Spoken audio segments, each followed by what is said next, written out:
Assalamualaikum warahmatullahi wabarakatuh.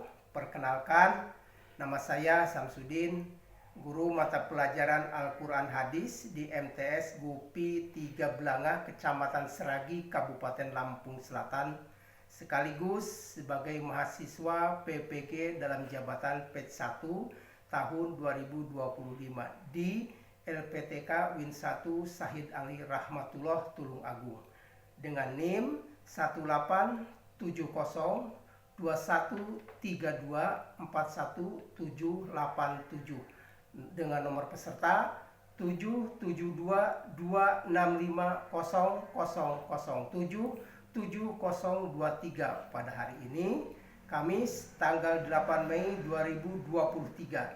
Saya akan melaksanakan uji kinerja praktek pembelajaran di kelas 7A dengan materi optimis dan sabar. Bagaimana prosesnya? Mari kita saksikan. Terima kasih. Assalamualaikum warahmatullahi wabarakatuh. Waalaikumsalam warahmatullahi wabarakatuh. Alhamdulillah, anak-anakku sekalian, pada pagi hari ini kita dapat berjumpa kembali dalam pelajaran Quran Hadis. Sebelum pelajaran ini dimulai, terlebih dahulu silakan ketua kelas untuk memimpin doa. Siap, berdoa mulai.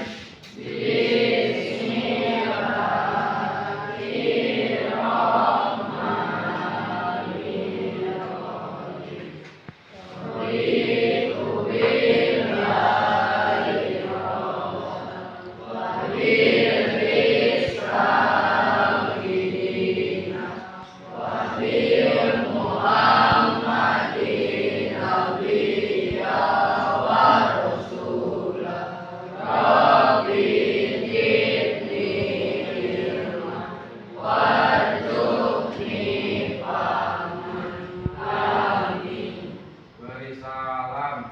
Assalamualaikum warahmatullahi wabarakatuh. Waalaikumsalam warahmatullahi wabarakatuh. Anak-anakku, hari ini siapa yang tidak masuk? Masuk semua? Alhamdulillah. Berarti anak-anak sehat semua. Sehat merupakan nikmat dari Allah yang harus kita syukuri, karena dengan sehat kita bisa melaksanakan aktivitas, salah satunya belajar seperti ini. Baiklah anak-anak, dalam kesempatan hari ini kita akan belajar pelajaran Quran Hadis dengan judul optimis dan sabar. Ya. Di dalam pelajaran optimis dan sabar ini ada beberapa kandungan ayat Al-Quran ya, yang menerangkan tentang sabar, yaitu diantaranya ada surat Al-Balad, yaitu ayat 1 sampai 10. Juga sabar ini dijelaskan juga di dalam surat Al-Jum'ah ayat 53 dan juga surat Al-Baqarah ayat 153. Surat Al-Jum'ah ini anak-anak termasuk ke dalam surat Makkiyah. Kenapa disebut surat Makkiyah? Karena surat ini turun semasa Rasulullah Shallallahu Alaihi Wasallam berada di kota Mekah, maka disebut surat Makkiyah. Surat Al-Balad ini terdiri dari 20 ayat, dan surat Al-Balad ini di dalam Al-Quran ini merupakan surat ke-9. Kita fokus ke pelajaran hari ini bahwa kita akan membahas tentang optimis dan sabar. Kenapa kita hidup harus optimis? Kenapa kita hidup harus sabar? Kalau hidup kita tidak optimis, kita akan melangkah melakukan sesuatu pasti bingung, ragu, betul? Apalagi kita melakukan pekerjaan suatu pekerjaan pasti tidak lancar, tidak mudah, banyak tantangan, banyak hambatan. Maka dalam mengerjakan segala aktivitas kita harus sabar. Harus apa? Harus sabar. Juga optimis. Anak-anak, ada yang tahu apa itu optimis? Angkat tangan bisa? Ya, apa nih? Optimis adalah sikap percaya diri. Optimis itu adalah sikap percaya diri. Kalau orang sudah percaya diri, tapi bukan kepedean, enggak ya, pede begini enggak. Optimis itu benar-benar percaya diri, tapi tidak dibentukkan dalam bentuk yang seakan-akan arogan, pede enggak. Ya, harus optimis. Tapi kalau hidup jangan kebalikan, namanya pesimis. Apa pesimis? Ada yang tahu? Apa? Sikap tidak percaya diri. Kebalikan daripada sikap optimis adalah pesimis, tidak percaya diri. Paham kira-kira? Sekarang sabar, ya. Di dalam kehidupan kita harus senantiasa sabar, karena sabar itu ujian bagi kita. Kalau kita mampu melaksanakan ujian dengan sabar, maka Allah akan senantiasa bersama orang-orang sabar. Ya. Paham kira-kira? Contoh dalam kehidupan sehari-hari, umpama kita diuji oleh Allah jadi anak yang, mohon maaf, orang tuanya nggak punya, ingin sekolah tapi nggak punya motor, jalan kaki dari rumah. Apa yang harus kita lakukan? Kita harus sabar. Sabar melaksanakan perintah Allah untuk menuntut ilmu. Ya. Sabar dalam melaksanakan perintah Allah, sabar dalam meninggalkan larangan dari Allah Subhanahu wa Ta'ala. Gitu ya. Jadi sabar dan sabar. Maka di dalam surat Al-Baqarah ayat 153, ya ayyuhan nas, ya ayyuhalladzina amanu, yang dipanggil orang-orang beriman. Ya. Ista'inu bis-sabri was-shalah. Minta tolong kepada Allah, kalian semua ini. Kalau ada masalah minta tolong kepada Allah. Dengan cara apa? Dengan cara sabar dan dengan cara sholat. Kenapa kita harus minta pertolongan kepada Allah dengan cara sabar dan sholat? Yakin sabar itu akan menyelamatkan kita. Contoh, apabila kita diganggu sama orang padahal sepele bercanda, tapi kita marahnya luar biasa. Bukan cuma ditempelin, bahkan kita berani mukul orang. Tiba-tiba kepalanya dipukul dengan kayu karena bercanda tadi. Karena tidak sabar teman kita yang kita pukul sehingga tewas atau sakit. Maka dengan sakitnya, dengan tewasnya teman kita akibat kita tidak sabar melakukan arogan, maka kita pertama akan celaka di dunia, dihukum oleh polisi. Di akhirat akan mendapatkan siksa Allah Subhanahu wa Ta'ala. Salah satu cara kita minta pertolongan kepada Allah dengan cara sabar dan sholat. Sabar. Ya. Sama emak juga dikasih duit berangkat sekolah, jangan ngamuk-ngamuk. Kenapa sholat merupakan pertolongan kepada Allah, minta pertolongan? Karena dengan sholat akan mencegah dari perbuatan keji dan munkar. Paham ya? Anak-anakku sekalian, di dalam surat Al-Balad ayat 1 sampai dengan 10 kita akan membahas isi kandungan daripada surat tersebut. Mohon diperhatikan, dilihat bacaannya dengan seksama. Kita akan membaca, coba membaca daripada surat ini. A'udzu billahi minasy syaithanir rajim. Bismillahirrahmanirrahim.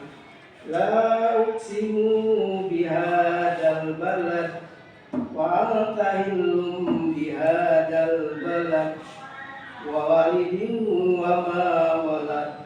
Laqad khalaqnal insana fi kabad.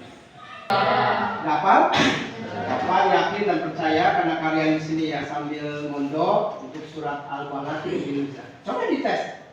Siapa yang sanggup baca surat Al-Balad? Silakan nih. Yang keras, dengerin, perhatikan.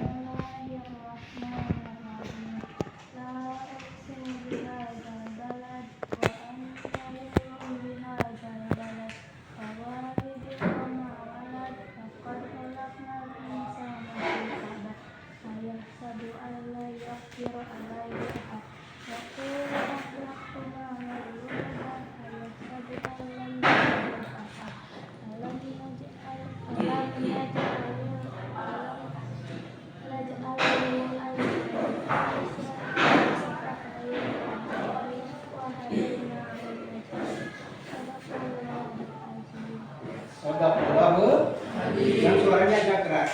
Bisa baca surat Al-Balad? Oh, lagi dapat ya. Boleh, lagi dapat. Coba yang belakang nggak kedengar tadi lah. Coba nih. Yang keras suaranya nggak kedengar.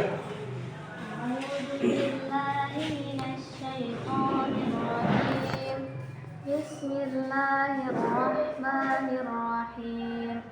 La uqsimu bihadzal balad wa anta hillum bihadzal balad wa walidin wa ma walad. Laqad khalaqnal insana fi kabad. Ayahsabu an lan yaqdira alayhi ahad. Yaqulu ahlaktu malan lubada. Ayahsabu an lam yarahu ahad. Alam naj'al lahu aynayn wa lisanan wa shafatayn wa hadaynahu najdayn. Shadaqallahul azim. Shadaqallahul azim. Baik, kita akan artikan daripada surat ini. Arti dari surat Al-Balad yang pertama, Allah, aku kata Allah, benar-benar bersumpah dengan kota Mekah. Maka surat Al-Balad ini diartikan sebagai sebuah negeri. Yang kedua, dan kamu Muhammad kata Allah bertempat di kota Mekah ini, dan demi bapak dan anak-anaknya. Ayat yang keempat, sesungguhnya kami telah menciptakan manusia berada dalam susah payah. Nah ini, Allah menciptakan manusia dalam keadaan susah dan payah. Karena manusia diciptakan di muka bumi sebagai khalifah. Kita ingin punya duit, harus kerja dulu. Tidak cukup dengan berdoa, gubrak uang sekarung turun, enggak. Kita butuh makan, mencari beras, mencari lain-lain, kita harus kerja. Apa yang kita gapai, apa yang kita cita-citakan, itu tidak semata-mata begitu turun ke kita, tapi harus ada usaha. Maka Allah menciptakan manusia dalam keadaan susah dan ripuh. Bahasa kitanya susah dan payah. Kenapa? Karena kita selaku manusia diciptakan oleh Allah untuk berusaha. Untuk berusaha, berdoa dan tawakal. Berusaha, kita bagaimana secara usaha kita untuk menggapai apa yang kita inginkan. Lalu kita tidak terlepas apa yang kita usahakan harus disertai dengan doa. Setelah berdoa baru kita tawakal kepada Allah. Apakah apa yang kita inginkan ini sesuai dengan keinginan kita atau tidak? Umpama apa yang kita minta ternyata apa kita lain. Kita minta kesana selamat, tiba-tiba di perjalanan mendapatkan musibah. Nah, kalau apa yang kita inginkan tidak sesuai dengan apa yang menjadi sudah ketentuan Allah, maka kita harus sabar. Dulu pernah ada cerita, mau dengerin? Tentang sabar. Seorang kakek-kakek duduk di pinggir jalan di tengah hutan. Lalu dia di dalam tubuhnya penuh dengan penyakit. Buduk, budik, korengan, diabetes, rematik, matanya buta, tidak melihat. Tapi dia mengangkatkan kedua tangannya ke atas kepada Allah, ya Allah, terima kasih atas kesehatan ini yang telah Engkau anugerahkan kepada saya. Kata orang tua tadi. Orang-orang yang lewat heran, itu si kakek masih yang ngomong terima kasih atas segala nikmat yang telah diberikan nikmat sehat. Padahal dia itu kok jalannya nggak jelas kayak gini, mohon maaf. Kakinya pada korengan, matanya buta. Tapi kenapa kamu senantiasa bersyukur kepada atas nikmat sehat, padahal kamu orang nggak sehat? Apa kata si kakek? Alhamdulillah saya punya lidah yang sehat, bisa ngomong untuk senantiasa memuji Allah Subhanahu wa Ta'ala. Alhamdulillah saya punya hati sehat, sehingga roh saya menyadari kehadiran Allah di hati saya. Oh, ternyata jawaban kakek-kakek yang penuh dengan penyakit badannya, termasuk matanya tidak melihat, menyadarkan orang-orang sekampung untuk senantiasa ingat taat kepada Allah Subhanahu wa Ta'ala. Jadi sabar. Kita senantiasa menjauhi larangan Allah, yaitu menjauhi maksiat. Coba ada yang tahu nggak contoh maksiat kira-kira yang harus kita jauhi di sekitar sekolah kita? Apa contohnya? Ada yang tahu nggak? Maksiat apa aja yang kira-kira harus kita jauhi sebagai bentuk sabar dari perbuatan kita taat kepada Allah? Contohnya apa perbuatan maksiat? Mungkin Pak maksiat apa yang biasa di sekolah dilakukan? Contohnya apa? Maling. Oh, ada tepung pen teman diambil, dicolong. Itu dosa nggak? Dosa. Jaga tangan kita supaya tidak melakukan dosa. Paling sabar kita supaya tidak melakukan dosa besar. Apalagi murid. Kira-kira dosa apa yang bisa dilakukan oleh kita dengan berbuat dosa maksiat? Paling sering bolos, betul? Sering bullying teman, betul? Sering ngenyek orang, sering nyebut-nyebut bapaknya orang lain. Si anu bapaknya sebut nama bapaknya. Itu tidak boleh. Kita harus sabar di dalam menjauhi apa yang menjadi larangan Allah Subhanahu wa Ta'ala. Ya. Maka kunci sabar dalam taat kepada Allah. Apapun bentuknya taat, mau dimanapun kita taat, kita harus senantiasa taat kepada Allah. Umpamanya bulan puasa, mentang-mentangnya bapak guru nggak ada, orang tua nggak ada, masuk ke warung minum ale-ale. Dimanapun kalian ada harus senantiasa takwa sesuai perintah Nabi. Ittaqillaha haitsuma kunta wa atbihi sayi'atan hasanatan tampuha wa mawlikin nas bi khuluqin hasan. Di mana aja keberadaan kalian, mau di kebun, mau di warung, mau nyumput, mau di kamar, mau di orang banyak, harus takwa kepada Allah. Umpamanya lagi puasa kita kumur-kumur, nggak tahu kalau setetes kamu minum. Yang tahu hanya kalian dengan Allah, seakan-akan Allah melihat diri kita. Nah, setelah kita belajar tentang kandungan daripada ayat Al-Balad juga Al-Baqarah tadi, nanti kita adakan diskusi. Setelah kita mengadakan diskusi, kita adakan tanya jawab. Ada siswa yang bertanya, ada siswa yang menjawab. Siapa aja boleh nanti ya. Jadi sebentar lagi kita nanti akan mengadakan diskusi. So kalian berdiskusi dengan teman sebangku aja, nggak apa-apa. Biar nggak kita ribet tanya. Diskusikan, dipelajari kandungan daripada surat Al-Balad.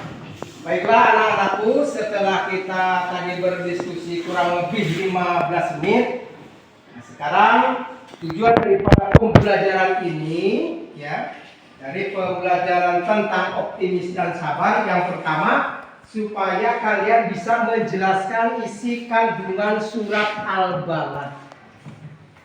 Bisa menjelaskan isi kandungan surat Al-Balad. Yang kedua, supaya kalian bisa menjelaskan pesan daripada surat Al-Balad itu apa? Apa yang bisa ambil dari hikmah surat tersebut? Dan yang ketiga, kalian bisa menjelaskan makna sabar, sholat dalam surat Al-Baqarah. Sudah semua tadi belajar diskusi bareng-bareng?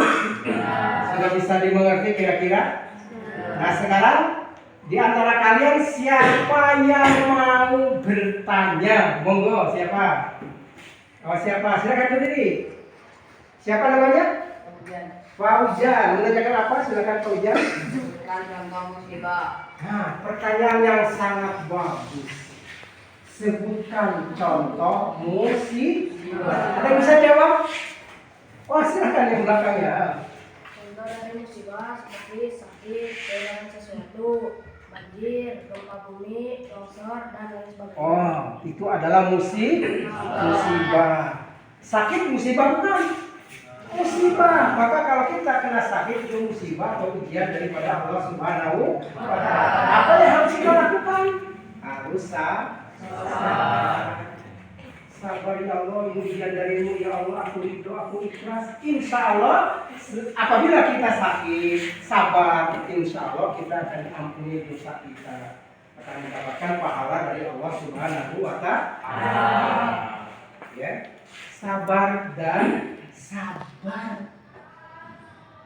Sabar inilah ditujukan kepada orang-orang Muslim sesuai dengan bunyi surat Al-Baqarah. Ya ayyuhal ladina amanu, ditunjukkan kepada orang yang beriman. Bagaimana tuh kalau orang yang tidak beriman, apakah tidak dianjurkan? Tidak dalam surat ini.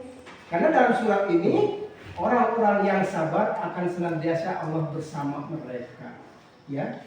Istainu bis-sabri was-salat, seperti apa yang Bapak sampaikan tadi, Anda minta pertolongan kepada Allah dengan sabar, dengan sholat, karena sholat akan mencegah dari perbuatan keji dan mungkar. Ada keji, ada mungkar, perbuatan yang tidak pantas, jorok dan lain sebagainya. Mungkar mungkin banyak perbuatan yang yang ingkar terhadap perintah Allah Subhanahu wa Ta'ala. Ada lagi yang mau ditanyakan? Oh, silakan. Bagaimanakah sabar menurut Ibu Kasir? Iya. Sesuai dengan perintah tadi waktu kalian berdiskusi, kalian harus bisa menyebutkan sabar menurut Ibnu Katsir. Tadi telah kita bahas waktu diskusi. Kira-kira kalian tadi menemukan enggak bacaan tadi? Kira-kira siapa yang bisa menjawab? Sabar menurut Ibnu Katsir. Angkat tangan yang bisa. Silakan yang berdiri. Sebutkan namanya. Putri, rumah di mana? Sindang Oh, dari Sindang Sari, anak pondok, mudah-mudahan bisa. Silahkan permintaan teman kalian tadi menyebutkan sabar menurut Ibnu Katsir. Silahkan jawab. Sabar menurut Ibnu Katsir ada 3. 1. Sabar dalam ketaatan kepada Allah Subhanahu wa Ta'ala. 2. Sabar dalam menjauhi maksiat. 3. Sabar dalam menghadapi musibah. Ini bagus sekali jawabannya. Beri tepuk tangan yang gemuruh.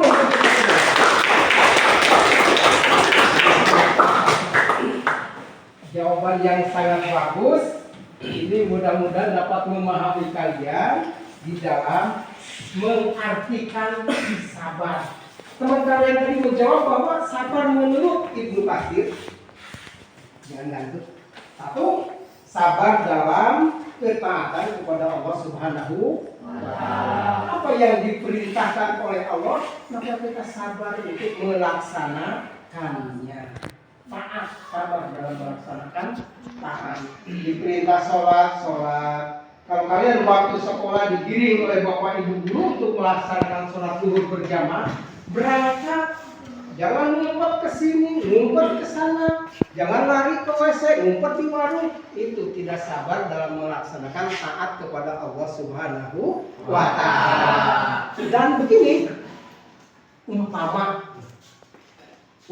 kalian diperintah orang tua, kalian sedang asik-asiknya main game, main HP, sedangkan orang tua butuh kalian. Tapi kalian asik banget. Kira-kira milih main game apa milih taat pada orang tua? Milih main game atau milih taat? Milih taat kepada orang tua. Ini bukti daripada kita taat kepada Allah Subhanahu wa Ta'ala. Jadi kalau anak soleh adalah anak yang senantiasa membahagiakan orang tua, senantiasa mendoakan orang tua. Jawaban yang tadi menurut Ibnu Katsir bahwa sabar dalam menjauhi maksiat. Masya Allah. Setan menipu kita dengan berbagai macam kesenangan. Dilihatnya indah banget, padahal itu adalah perbuatan dosa. Kenapa senantiasa setan memupuk sesuatu yang maksiat menjadi indah, mudah, gampang, enjoy? Kenapa? Sengaja setan menggelincirkan kita supaya kita jatuh ke dalam dosa. Tipu daya muslihat setan. Atau kalian di sekolah dinyek sama temennya, direndahkan, sabar. Ya, karena kunci sabar adalah kita kunci bergaul dengan sesama teman. Dulu ada teman bapak orangnya suka dibullying, diam, sabar, nggak pernah marah.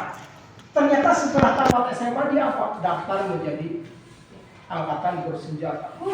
Yang dulu dibullying tukang ini, akhirnya dia menjadi seorang perwira yang sangat gagah. Tuh, kalau orang sabar pasti sama Allah tingkatkan derajatnya menjadi orang-orang yang mulia. Maka inilah perintah oleh Allah, hai orang-orang yang beriman. Ya ayyuhalladzina amanu, wahai orang-orang yang merasa punya iman di dalam hatinya, kata Allah, ista'inu bis-sabri was-salah. Minta tolonglah kepada Allah dengan sabar dan sholat. Sini sabar, ya. Laksanakan belajar, kamu jauh, sabar. Suruh sekolah, sabar. Mencari ilmu, jauh kamu jalan kepanasan, sabar. Karena dengan ilmu ini adalah jembatan untuk mencapai cita-cita kalian. Paham kira-kira? Menurut Ibnu Katsir yang ketiga, menurut teman kalian, sabar dalam menghadapi musibah. Allah sudah dipasrahkan. Sabar dicoba oleh Allah. Ada yang namanya ujian, ada yang namanya hukuman dari Allah. Untuk orang yang beriman itu namanya ujian. Tiba-tiba kalian pulang ke rumah, rumahnya kebakaran, rumahnya kebawa banjir, gempa, ya. Sabar, itu adalah ujian bagi orang yang beriman. Tapi bagi orang yang tidak beriman namanya adab dari Allah Subhanahu wa Ta'ala.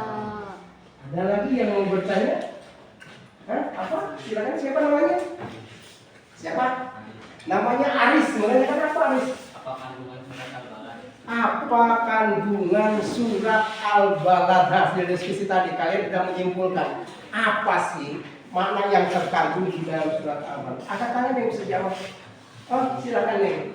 Apa kandungan surat Al-Balad? Kandungan surat Al-Balad antara lain, satu, Allah menciptakan manusia dalam keadaan susah payah. Dua, harta yang kita miliki semata-mata titipan dari Allah. Tiga, dan harta yang kita miliki kelak di akhirat akan diminta pertanggungjawaban. Empat, apabila jadi orang kaya maka jangan sombong.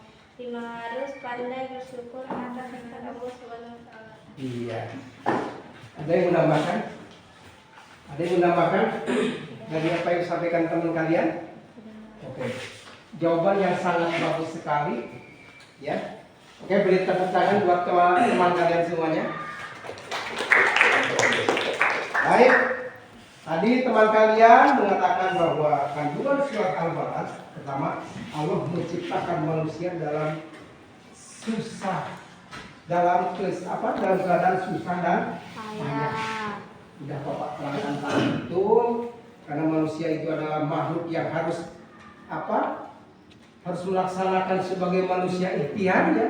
Pasti apa yang kita inginkan harus dilakukan dulu, ikhtiar, berusaha, capek, susah, payah untuk mencapai tujuan daripada cita-cita kita. Tidak mungkin Allah memberikan sesuatu kita ingin, Allah saya itu ingin kaya, ujung-ujung jebrol keluar duit jadi rumah. Tidak.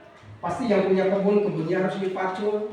Kalian ingin sekolah, bapaknya harus kerja keras, cari duit, nyawa, nanam jagung. Untuk apa? Untuk biaya anak-anaknya. Susah, capek, demi tercapainya cita-cita anak-anaknya, terutama kalian. Kedua, kandungannya harta yang kita miliki itu semata-mata titipan Allah Subhanahu wa Ta'ala. Ya Allah, banyak orang yang bangga dengan hartanya, tiba-tiba Allah ngambil dengan cara Allah sendiri. Di rumah ada emas, di rumah ada mobil, di rumah ada duit, banyak harta yang lain, tiba-tiba Allah mengutus api untuk membakar rumah. Wah, terbakar, habis semua hartanya. Kenapa? Allah telah mengambil hartanya. Karena harta yang kita miliki adalah titipan Allah. Anak-anakku sekalian, kalau harta ditanyakannya buat nanti sama Allah di akhirat. Hai, pulang. Hartamu dari mana dan dipakai apa? Tahu Kalau kita tidak bisa menggunakan harta kita untuk di jalan Allah, pasti kita banyak diminta pertanggungjawaban oleh Allah Subhanahu wa Ta'ala. Punya mobil gunakan untuk pergi ngaji, untuk pergi waktu majlis taklim. Kalian punya suara bagus ya untuk ngomongin waktu, mentang-mentang suaranya yang enggak, gunakan untuk membaca Al-Qur'an. Ya, kalian punya harta silakan sumbang teman-teman kalian yang mau sekolah boro-boro buat jajan, beli pulpen aja nggak ada. Karena kita merasa harta itu nanti timbang berbagi dengan teman. Aku mau punya pulpen, melihat tuh ada duitnya, ya kan beli kasih beli. Itu adalah berbagi dengan teman. Teman kalian sakit, aduh sakit perut. Kenapa? Tadi kesalahan, sampai di kerok merah udah kita beli es di sana, beli makanan dulu. Beli teh manis dulu. Nah, bagi orang-orang yang diberikan kelebihan harta oleh Allah, apabila ada teman kalian yang membutuhkan, saling membantu. Jangan digaris, diejek, dihina. Sepatu aja jebol. Tapi kadang-kadang kita mah suka tarogan bahasa Sundanya. Udah enggak punya, miskin, tapi gayanya serangit. Padahal gaya orang kaya, frontal pendek, minjem motor, kebut, wek, ceger, tabrakan. Nah, maka hati-hati ya, jangan sampai kita merugikan orang lain akibat sombong tadi. Paham ya? Kita umpamanya diberi apa aja oleh Allah berupa harta, jangan sombong. Itu adalah titipan bagi Allah Subhanahu wa Ta'ala. Ada lagi yang lain? Sak terakhir. Apa dampak dari seseorang yang tidak sabar menghadapi masalah? Apa dampak dari seseorang yang tidak sabar? Ada dampaknya nggak? Apa kira-kira? Ada bisa jawab? Asal awal. Satu, orang menjadi pemarah. Orang menjadi pemarah. Terus? Dua, dijauhi teman. Dijauhi teman. Tiga, suka menyalahkan orang. Benar. Empat, akan mendapatkan siksa di akhirat. Tepuk tangan yang gemuruh. Jadi biar kalian tidak dijauhi teman, jangan menjadi pemarah, harus sabar. Demikianlah anak-anakku pertemuan di pagi hari ini. Mudah-mudahan apa yang kita pelajari, apa yang saya sampaikan menjadi ilmu yang manfaat dan barokah. Allahumma amin. Marilah acara pada pagi hari ini kita akhiri dengan bersama-sama mengucapkan hamdalah. Alhamdulillahirabbil alamin. Bapak akhirul kalam. Assalamualaikum warahmatullahi wabarakatuh.